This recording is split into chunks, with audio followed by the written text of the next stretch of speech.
आज अपनी organic chemistry start करने जा रहे हैं। तो ऑर्गेनिक केमिस्ट्री की जो सबसे पहले यूनिट है हमारी कि some basic principles of organic chemistry, ठीक है। तो उसको जानने से पहले सबसे पहले हम ऑर्गेनिक कंपाउंड्स ही क्या होते हैं तो उनकी डेफिनेशन को देखेंगे। तो basically what are organic compounds. Organic compound को देखो बिल्कुल समराइज करके अगर हम उसकी डेफिनेशन को देखने जाएंगे तो देखो ऑर्गेनिक कंपाउंड बेसिकली क्या होते हैं, हाइड्रोकार्बन्स एंड देयर डेरिवेटिव्स। देखो हाइड्रोकार्बन बेसिकली नाम से समझ में आ रहा होगा बेटा तुम्हें। देखो हाइड्रो मीन्स हाइड्रोजन और कार्बन मीन्स कार्बन, ठीक है। तो hydrocarbons and their derivatives. Derivatives मतलब उनसे ही डिराइव है, उनसे ही बनाए गए, ठीक है, उनके ही बच्चे, ठीक है, ऐसे समझिए। तो hydrocarbons and their derivatives basically क्या होते हैं, ऑर्गेनिक कंपाउंड्स। अब जैसे कि देखो बेटा मीथेन है, तो ये कार्बन और हाइड्रोजन का कंपाउंड है, तो इट इज अ हाइड्रोकार्बन। अब इसमें मान लो मैं क्लोरीन डालूं तो एक हाइड्रोजन एक क्लोरीन से रिप्लेस हो जाएगा। किस तरीके से, देखो मैं इन चारों हाइड्रोजन को ऐसे खोलकर यहाँ पर उनकी बॉन्ड बनाऊं और ये Cl को भी खोल दूं तो एक H और एक Cl निकल जाएगा और एक Cl इसकी जगह आ जाएगा। तो देखो यहाँ पर ये बना है क्लोरोमीथेन कि क्लोरीन अंदर आ गया इसमें, तो ये हाइड्रोकार्बन से ही बना हुआ है, तो ये भी क्या है, एक ऑर्गेनिक कंपाउंड ही है। तो hydrocarbon and their derivatives are basically organic compounds, ठीक है। देखो कुछ चीजें इस लेसन में ऐसी भी हैं जो ऑलरेडी तुम हाइब्रिडाइजेशन वाले टॉपिक में कर चुके हो इन केमिकल बॉन्डिंग यूनिट, कि जो कार्बन होता है बेटा वो हमेशा ही उसकी जो वैलेंसी होती है वो 4 होगी। Carbon always shows tetra valency. Carbon हमेशा 4 बॉन्ड बनाएगा, चाहे चारों सिग्मा हो, चाहे हमारी कुछ सिग्मा हो कुछ पाई हो, ठीक है ना बेटा। But carbon always form 4 bonds. ये ध्यान रखना है, हम कभी भी कोई स्ट्रक्चर निकाल रहे हैं, बना रहे हैं, तो इस चीज का हमें ध्यान रखना है कि कार्बन हमेशा कितनी बॉन्ड हमें उसकी शो करनी है, 4 बॉन्ड शो करनी है, कि कार्बन इज टेट्रावेलेंट, उसकी वैलेंसी हमेशा ही 4 होती है, ठीक है। और देखो कार्बन की हाइब्रिडाइजेशंस के बारे में भी तुमने अलग अलग देखो ईथेन, ईथीन और इथाइन, इन तीनों को हम ऑलरेडी डिस्कस कर रखा है इन हाइब्रिडाइजेशन यूनिट, ठीक है। तो एक बात का ध्यान रखना बेटा, कुछ क्वेश्चंस में भी आएगा तो मैं उसको तुम्हें थोड़ा सा बता देती हूँ, ये जो ऑलरेडी तुम उसमें वैसे कर चुके हो कि कार्बन देखो बेटा जब कभी भी ना चारों अगर सिग्मा बॉन्ड बनाता है, ठीक है, तो वो हमारा कार्बन हमेशा कैसा होता है, sp3 हाइब्रिडाइज होता है। कार्बन अगर एक डबल बॉन्ड बना लेगा तो वो हमेशा कार्बन हमारा sp2 हाइब्रिडाइज होगा, और कार्बन अगर हमारा ट्रिपल बॉन्ड बनाता है तो वो कार्बन हमेशा कैसा होगा, sp हाइब्रिडाइज, ठीक है। अच्छा यहाँ एक छोटी सी चीज और है कि इसको ऐसे देखने की बजाय ना बड़ा सिंपल सा भी तरीका होता है कि हम ये देखिए कार्बन से बाहर निकलने के कितने रास्ते हैं। जितने रास्ते हैं उतने ऑर्बिटल कंटेनिंग जो हाइब्रिडाइजेशन है वो उसकी हाइब्रिडाइजेशन हो जाती है। देखो यहाँ देखो तो 1 2 3 4 वे आउट्स हैं यहाँ से बाहर निकलने के, 4 वे आउट्स में 4 रास्ते, ठीक है ना। तो 4 ऑर्बिटल इसमें है, देखो 3 p का और 1 s का, ठीक है। तो इसलिए अगर 4 रास्ते हैं तो 4 ऑर्बिटल वाली हाइब्रिडाइजेशन sp3 होती है तो sp3 शो करेगा।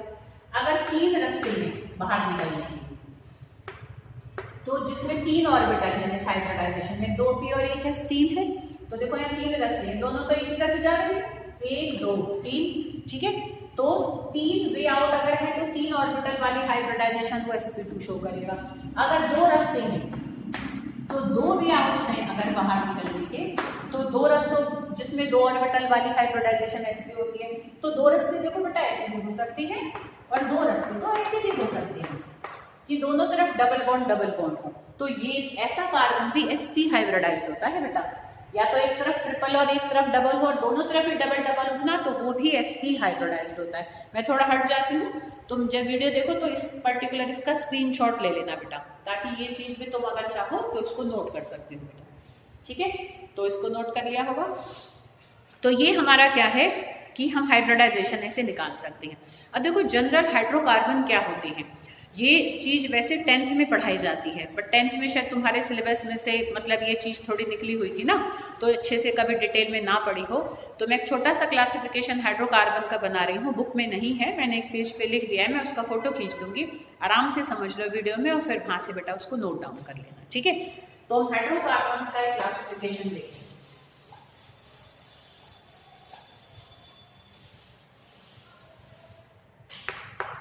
हाइड्रोकार्बन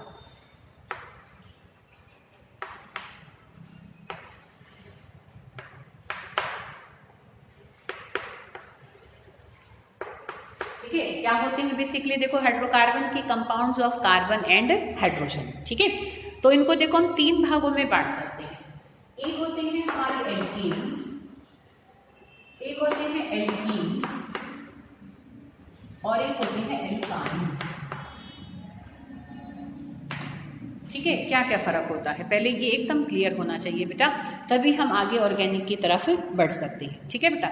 तो देखो ऐसे कंपाउंड्स, ऐसे वाले हाइड्रोकार्बन्स जिनमें कार्बन, इनके ऐसे अलग अलग पॉइंट बनाकर मैंने प्रॉपर्टीज लिख दी हैं। तो those hydrocarbons in which carbon carbon single bond is present, कि कार्बन और कार्बन के बीच में जिनमें खाली सिंगल बॉन्ड्स ही हों, तो सिंगल बॉन्ड कंटेनिंग जो कंपाउंड्स होते हैं ना, वो हमारे एल्कीन्स होते हैं। और जब कभी भी कार्बन कार्बन के बीच में, मतलब कहीं भी कार्बन की एक जनरल बात भी, जैसे यहाँ तो क्योंकि बस हम कार्बन को डिस्कस करेंगे इसलिए मैं कार्बन वर्ड ही यूज करूंगी।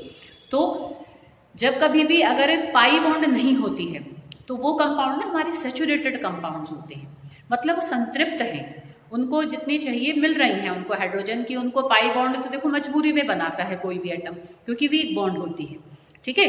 तो अगर उसकी मजबूरी नहीं है तो वो हमेशा सिग्मा बॉन्ड ही बनाएगा। तो जो सिग्मा बॉन्ड कंटेनिंग कंपाउंड्स होते हैं वो सैचुरेटेड कंपाउंड्स होते हैं, ठीक है।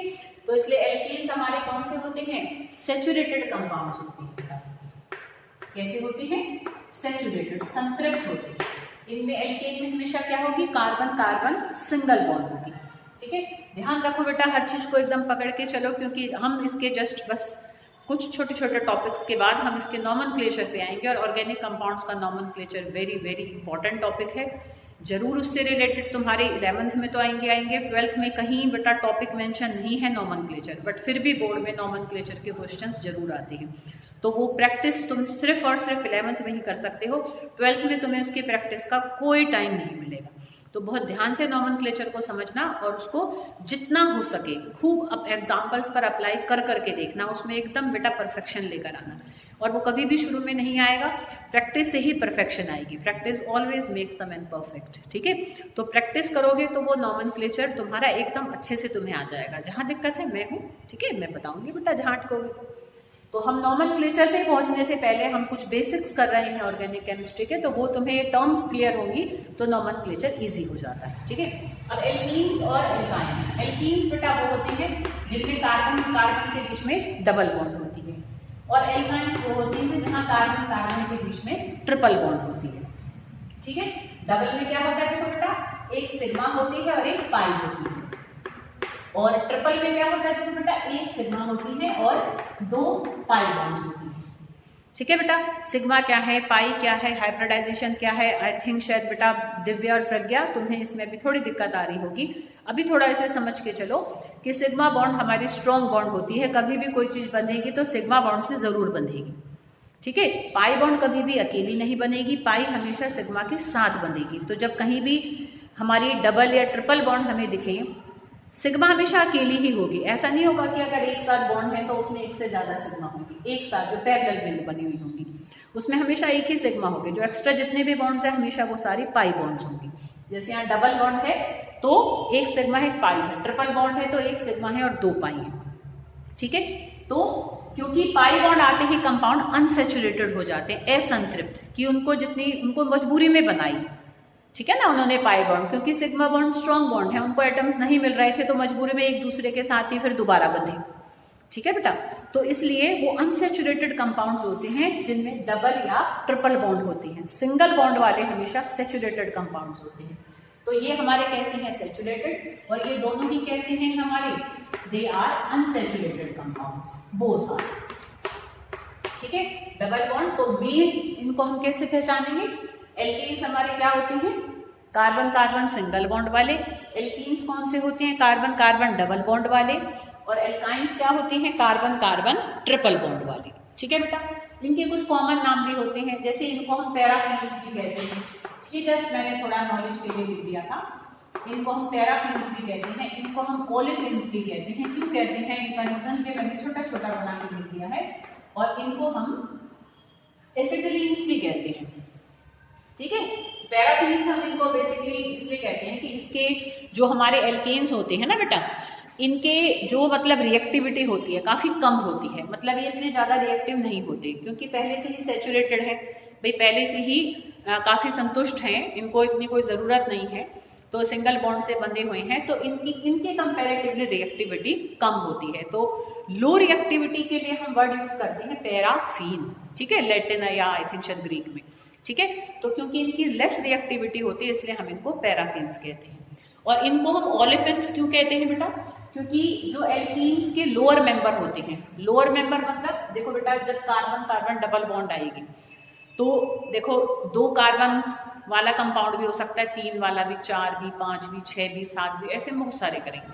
ठीक है, तो जिसके लोअर मेंबर्स हैं एल्कीन्स के, मतलब 2 कार्बन वाले, 3 वाले, 4 वाले, 5 वाले, तो जो कम कार्बन वाले जो कंपाउंड्स होते हैं एल्कीन्स में, जो शुरू के मेंबर होंगे, है ना, 2, 3, 4, 5 कार्बन एटम्स वाले, वो जब क्लोरीन के साथ रिएक्ट करते हैं तो ऑयली प्रोडक्ट्स बनाते हैं, मतलब उनका तैलीय नेचर होता है। ठीक है, इनके लोअर मेंबर्स क्लोरीन के साथ कंबाइन करके ऑयली कंपाउंड्स बनाते हैं, इसलिए हम इनको कॉमन सिस्टम में, कॉमन इनका एक नाम है, हम इनको ओलेफिन्स भी कहते हैं। और जो हमारा एल्काइन है, इसका जो सबसे छोटा मेंबर है उसको हम एसिटिलीन भी कहते हैं। इथाइन करके, ध्यान करो तुमने इनकी हाइब्रिडाइजेशन भी हमने इनकी पर रखी है, इथाइन की, इथीन की और इथेन की। ठीक है, ये हाइब्रिडाइजेशन वाले में तीनों डिस्कस्ड हैं with their proper shape and hybridization. ठीक है, तो जो इनका लोअर मेंबर होता है ना, उसका कॉमन नाम है एसिटिलीन, तो उसी के नाम से हमने इन सब के लिए भी एक कॉमन नेम रख दिया है एसिटिलीन, जस्ट ऐसे। ठीक है ना, इतना ऐसा कोई लॉजिक नहीं है इसके पीछे। तो ये हमने इनके कॉमन नेम को थोड़ा सा देखा। इनकेस कई बार क्वेश्चन आ जाता है, कोई ऑप्शनल आ जाता है, तो हमें थोड़ा पता होना चाहिए कि एल्केन्स को हम पैराफिन्स भी कहते हैं, एल्कीन्स को ओलेफिन्स भी कहते हैं और एल्काइंस को एसिटिलीन्स भी कहते हैं। अब देखो हम इनका एक और पॉइंट देखेंगे कि इनका ना एक जनरल फॉर्मूला होता है, दैट इज CnH2n+2। इनका जनरल फॉर्मूला होता है CnH2n और इनका जनरल फॉर्मूला होता है CnH2n-2। अब ये क्या है? टीना से भी पूछना तुम, कोमल, क्योंकि उनको भी मैंने थोड़ा कराया था, है ना, देखना उसको ध्यान रखे देखना, कोमल एक बार पूछ के देखना, पहले तुम समझ आता है। देखो बेटा, जैसे CnH2n+2, इसका क्या मतलब है? जो भी एल्केन होते हैं उनमें कार्बन का जितना नंबर होगा, कार्बन एटम्स का जितना नंबर होगा, हाइड्रोजन एटम्स का नंबर हमेशा कार्बन के नंबर के डबल से 2 ज्यादा होगा। कैसे? अब मान लो यहाँ पर C3 हो, अगर कोई एक ऐसा एल्कीन है हमारे पास जिसमें कार्बन एटम्स हैं 3, तो 3 का डबल कितना होगा? 6। 6 में 2 जोड़ दोगे तो क्या हो जाएगा? 8। तो H क्या आ जाएगा? 8। ठीक है बेटा, तो एल्केन का हम एक जनरल फॉर्मूला निकाल सकते हैं कि कोई फॉर्मूला तुम्हारे पास हो तो यू कैन इजीली जज that it is alkene, alkane और एल्काइन। ठीक है, एल्कीन्स में हमेशा क्या होगा? हाइड्रोजन एटम्स का नंबर कार्बन के नंबर के डबल से 2 ज्यादा होगा। जैसे अगर मान लो यहाँ C4 है तो H कितना हो जाएगा? 10। 4 का डबल होगा 8, उसमें 2 जोड़ दोगे तो 10। अब हम इसका देखें, एल्कीन्स का जनरल फॉर्मूला होता है कि हाइड्रोजन एटम्स का नंबर कार्बन के नंबर का डबल होता है। तो अगर मान लो यहाँ C3 है तो H क्या होगा? 6। अगर C4 है तो H कितना होगा? 8। ठीक है, हाइड्रोजन एटम्स का नंबर जस्ट डबल होगा बस, किसमें? एल्कीन्स में। और एल्काइन में क्या होगा? एल्काइन में डबल से 2 कम होगा। मान लो अगर C3 है तो 3 का डबल 6, 6 में से अब 2 घटा दो, 4 हो जाएगा, तो C3H4। C4 है, 4 का डबल 8, 8 में से 2 घटा दो, 6।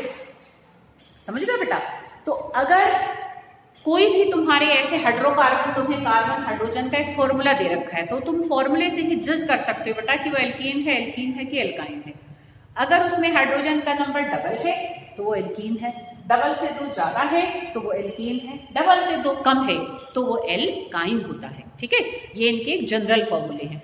और हाइब्रिडाइजेशन मैंने तुम्हें थोड़ा अभी पहले ही बता दिया था, एक पॉइंट हाइब्रिडाइजेशन का भी मैंने लिख दिया कि एल्केन्स में कार्बन हमेशा sp3 हाइब्रिडाइज्ड होता है, एल्कीन्स में carbon is always sp2 hybridised और एल्काइंस में carbon is always sp hybridised. ठीक है, तो थोड़ा इनके हाइब्रिडाइजेशन का भी पता हो।